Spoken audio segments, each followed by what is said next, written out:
नवनाथ भक्तिसार अध्याय 1. नवनारायणांपैकी मच्छिंद्रनाथाचा जन्म आणि त्यांची तपश्चर्या. ग्रंथारंभी मालुकवी म्हणतात, कलियुगास प्रारंभ झाला त्यावेळी लक्ष्मीकांत आणि नवनारायण यांना द्वारकेस बोलावून आणण्याकरिता आपल्या सेवकास पाठवले. त्यावेळी सुवर्णाच्या सिंहासनावर लक्ष्मीकांत बसला होता. सोबतच उद्धवसुद्धा होता. इतक्यात कवी, हरी, अंतरिक्ष, प्रबुद्धी, पिप्पलायन, अविर्होत्र, जमस, दुर्मिळ आणि करभाज असे नवनारायण तेथे येऊन दाखल झाले. त्यास पाहताच हरीने सिंहासनाखाली येऊन मोठ्या गौरवाने त्यांना आलिंगन देऊन आपल्या सुवर्णाच्या सिंहासनावर बसवले. नंतर त्यांची षोडशोपचारांनी पूजा केली. तो मोठा समारंभाचा थाट पाहून कोणत्या कारणास्तव आम्हास बोलावले आहे असे नवनारायणांनी हरीस विचारले. पुढे झाले असे, तेव्हा त्यांनी सांगितले की आपण सर्वांना कलियुगात अवतार घ्यावयाचे आहेत. जसे राजहंस एकजुटीने समुद्राच्या उदकास जातात, त्याचप्रमाणे आपण सर्व एकदम अवतार घेऊन मृत्यूलोकात प्रगट होऊ. हरीचे असे भाषण ऐकून ते म्हणाले, जनार्दना, आपण आम्हास अवतार घ्यावयास सांगता, पण अवतार घ्यावयाचा तो कोणत्या नावाने हे कळवावे. त्यांचे ही म्हणणे ऐकून द्वारकाधीशाने सांगितले की तुम्ही सर्वांनी अवतार घेऊन संप्रदाय स्थापन करून दीक्षा देऊन उपदेश करीत जावा. तुम्ही कदाचित असे म्हणाल की आम्हासच अवतार घ्यावयास सांगता, असे मनात आणू नका. तुमच्याबरोबर दुसरी बहुत मंडळी मृत्यूलोकी अवतार घेणार आहेत. प्रत्यक्ष कवी वाल्मिकी हा तुलसीदास होऊन जाईल. सुकुमी हा कबीर व्यासमनी, तो जयदेव व माझा अति आवडता जो उद्धव तो नामदेव होईल. जांबुवंत हा नरहरी या नावाने अवतार घेऊन प्रसिद्धीस येईल. माझा भाऊ बलराम हा पुंडलिक होईल. मी सुद्धा तुमच्याबरोबर ज्ञानदेव या नावाने अवतार घेऊन येणार आहे. कैलासपती शंकर हा निवृत्ती होईल. ब्रह्मदेव हा सोपान या नावाने अवतार घेऊन प्रसिद्धीस येईल. आदिमाया ही मुक्ताबाई होईल. हनुमंत हा रामदास होईल. मजशी रममाण होणारी जी कुब्जा ती जनिदासी या नावाने उघडकीस येईल. मग आपणाकडून होईल तितके आपण कलीमध्ये भक्ती महात्म्य वाढवू. अवतार कोणत्या ठिकाणी व कशा रीतीने घेऊन प्रगत व्हावे ते सविस्तर कळवण्याविषयी नवनारायणांनी पुन्हा विनंती केली. तेव्हा हरीने त्यांना सांगितले की 12 शहर ऋषीचा पुत्र जो व्यासमुनी त्यांनी भविष्यपुराणात हे पूर्वीच वर्णन करून ठेवले आहे. पूर्वी ब्रह्मदेवाच्या वीर्यापासून 88,000 ऋषी निर्माण झाले. त्या प्रसंगी वीर्याचा काही भाग ठिकठिकाणी पडला आहे. यापैकी थोडासा भाग 3दा यमुनेत पडला. त्या 3 भागापैकी 2 भाग द्रोणात पडले व 1 भाग यमुनेतील पाण्यात पडला. ते वीर्य लागलेच एका मच्छीने गिळले. तिच्या उदरात कवी नारायणाने जन्म घेऊन मच्छिंद्रनाथ या नावाने जगात प्रगट व्हावे. भगवान शंकराने तृतीय नेत्रापासून अग्नी काढून जाळून टाकलेला जो काम तो अग्नीने प्राशन केला. वास्तव अंतरिक्ष नारायणाने त्याच्या जठरी जन्म घेऊन जालंधर नावाने प्रसिद्ध व्हावे. ते अशा रीतीने की कुरुवंशात जनमेजय राजाने नागसत्र केले आहे. त्याच्या वंशात बृहद्रवा राजा हवन करीन तेव्हा भुईमूर्धन गर्भ सांडेल. त्या प्रसंगी जालंधरारे त्या यज्ञकुंडात प्रगट व्हावे. 88,000 ऋषी झाले तेव्हा ब्रह्मदेवाच्या वीर्याचा काही अंश रेवतिरी सुद्धा पडला. तेथे चमस नारायण याने रेवनसिद्धी या नावाने प्रगट व्हावे. त्याच वीर्यापैकी थोडासा अंश एका सर्पिणीला सुद्धा मिळाला होता. तो तिने प्राशन केला. मग जनमेजय राजाच्या सर्पसत्रात ब्राह्मणांनी साऱ्या सर्पांची आहुती दिली. त्या समयी हिच्या उदरात ब्रह्मबीज आहे असे जाणल्यावरून त्या सर्पिणीला आस्तिक ऋषीने वडाच्या झाडाखाली लपवून ठेवले.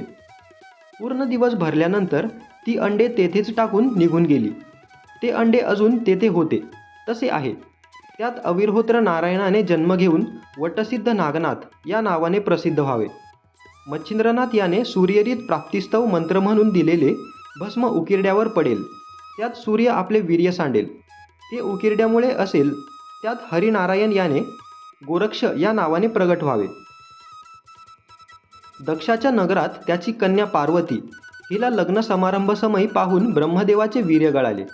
त्या समयी त्यास परम लज्जा उत्पन्न झाली. मग ते वीर्य रगडून चौफेर केले. त्यावेळी ते एके बाजूस 60,000 ठिकाणी झाले. त्याचे 60,000 वालखिल्य ऋषी झाले. दुसऱ्या अंगाचे केराबरोबर भागीरथी नदीमध्ये पडले. ते खुश बेटात गेले. ते अद्यापित तेथे तसेच आहे. वास्तव पिप्पलायन नारायणाने तेथे प्रगट होऊन चरपटीनाथ नावाने प्रसिद्ध व्हावे. भर्तरी या नावाने भिक्षापात्र कैलिक ऋषीने अंगणात ठेवले होते. त्यात सूर्याचे वीर्य अकस्मात पडले. ते त्याने तसेच जपून ठेवले आहे. त्यात ध्रुववीन नारायणने संचार करून भर्तरी या नावाने अवतीर्ण व्हावे. हिमालयाच्या अरण्यात सरस्वतीचे उद्देशाने ब्रह्मदेवाचे वीर्य गळाले. त्यातले थोडेसे जमिनीवर पडले. त्यावरून वाघ चालल्यामुळे त्याच्या पायात राहिले व थोडेसे हत्तीच्या कानात पडले. त्यात प्रबुद्धाने संचार करून कानिफा या नावाने प्रगट व्हावे. गोरक्षाने चिखलाचा पुतळा केला. त्यात करभंजनाने संचार करावा. अशा रीतीने कोणी कोठे व कसे जन्म घ्यावयाचे याही नवनारायणांना खुलासेवार समजूत करून दिली. मग ते आज्ञा घेऊन तेथून निघाले व मंदराचलावर गेले. तेथे शुक्राचार्यांच्या समाधीजवळ समाधीस्थ होऊन राहिले. पुढे ते 9 व शुक्राचार्य असे 10 जण निघाले. एके दिवशी शिवपार्वती कैलास पर्वतावर असताना तुम्ही तो मंत्र जपत असतात त्याचा मला अनुग्रह द्यावा असे पार्वतीने शंकरास म्हटले. हे ऐकून भगवान शंकर तिला म्हणाले, मी तुला त्या मंत्राचा उपदेश करीन, पण यासाठी एकांत स्थान पाहिजे. तर चल, आपण ते कोठे आहे त्याचा शोध करू. असे म्हणून ती उभयता एकांत स्थान पाहावयास निघाली. ती फिरत फिरत यमुनेवर आली. तेथे मनुष्याचा वास नव्हता. यामुळे ते स्थान त्यांनी पसंत केले व तेथे ती उभयता बसली. तेथे पार्वती सुंदर मंत्र उपदेश करू लागले. पण ज्या एका मच्छाने ब्रह्मवीर्य गिळून यमुने प्रवेश केला होता ती गर्भिणी जवळच उददात होती. तिच्या उदरातील गर्भ तो मंत्र ऐकत होता, जेणेकरून त्या शुद्ध ज्ञान प्राप्त झाले व द्वैतभाव नाहीसा होऊन तो ब्रह्मरूप झाला. उपदेश संपल्यावर उपदेशाचे सार काय समजलीस म्हणून शंकराने पार्वतीस विचारले. इतक्यात मच्छिंद्रनाथ गर्भातून म्हणाला की सर्व ब्रह्मरूप आहे. हा दोन्ही ऐकून शंकराने तिकडे पाहिले तेव्हा मच्छीच्या उदारी कवी नारायणाने संचार केल्याचे समजले. मग त्यास शंकराने सांगितले की तुला माझा उपदेश ऐकल्याने पुष्कळ लाभ झाला, परंतु हाच उपदेश मी तुला दत्तात्रयाकडून करवीन. यास्तव तू पुढे बद्रिकाश्रमास ये, तेथे मी तुला दर्शन देईन. असे सांगून पार्वतीसह शंकर कैलासास निघेले. मच्छिंद्रनाथ मच्छीच्या उदरामध्ये तोच मंत्र जपू लागला. पूर्ण दिवस भरल्यानंतर त्या मच्छीने अंडे नदी तीरी टाकून आपण उदकात निघून गेली. पुढे काही दिवसांनी किती एक बकपक्षी मासे धरावयास यमुना तटी आले. त्यांनी ते अंडे पाहिले व लागलेच आपल्या तीक्ष्णुचीनी फोडले. तेव्हा त्याची 2 शकले झाली व एका शकलात ते बालक पाहून व त्याच्या कर्कश रडण्याचा शब्द ऐकून ते घेऊन पळून गेले. तो शिंपला कामिक नावाच्या कोळ्याने पाहिला. त्यात सूर्यासारख्या दैदिप्यमान बालक पाहून त्याचे अंतःकरण कळवळले आणि कोणीतरी सावध या कोमल बालकास मारील असे त्यास वाटले. इतक्यात आकाशवाणी झाली की हा साक्षात कवी नारायणाचा अवतार आहे. या बालकास तू आपल्या घरी घेऊन जा, नीट संरक्षण कर व याचे नाव मच्छिंद्रनाथ असे ठेव. याच विषयी तू मनात काहीही संशय आणू नको. ते ऐकून कोळ्याने मच्छिंद्रनाथास घरी आनंदाने आपल्या शारदादा स्त्रीच्या हातात दिले. मुलगा आपल्याला ईश्वराने दिला म्हणून सांगितले. तिने त्यास घेऊन अति आनंदाने स्तनाशी लावले. तो पाना फुटला. मुलगाही दूध पिऊ लागला. मग मुलास धावू माखू घालून पाळण्यात निजवले. आधीच त्या उभयतांना मूल व्हावे म्हणून आशा सुटली होती. तशाच अवचित पुत्ररत्न हाती झाल्याने त्यास अनुपम आनंद झाला. मच्छिंद्रनाथाचे वय 5 वर्षाचे झाल्यावर एके दिवशी त्या समागम घेऊन त्याचा बाप कामिक मासे मारण्यासाठी यमुनेवर गेला. तेथे त्याने मासे मारण्यासाठी जाळे पसरले आणि पुष्कळ मासे त्यात आल्यावर ते बाहेर मच्छिंद्रनाथाजवळ आणून ठेवून पुन्हा जाळे घेऊन तो पाण्यात गेला. ते बापाचे कृत्य पाहून आपल्या मातृकुळाचा नाश करावयास हा उद्युक्त झाला आहे असे मच्छिंद्रनाथाच्या मनात आले. तसेच आपण असता बाप हे कर्म करीत आहे हे स्वस्थ बसून पाहणे चांगले नाही. व आस्तिक ऋषीने सर्व प्रकारे उपकार करून जनमेजय राजाच्या सर्पसत्रात नागकुळाचे जसे संरक्षण केले, त्याचप्रमाणे आपण कसेही करून याचा हा उद्योग बंद केला पाहिजे, असे मच्छिंद्रनाथांनी मनात आणले. मग मच्छिंद्रनाथ एक एक मासा उददात टाकू लागला.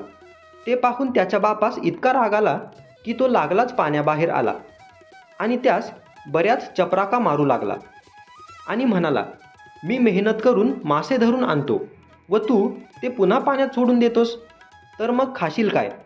भीक मागवायची असेल अशा लक्षणांनी असे बोलून तो पुन्हा उददात शिरला.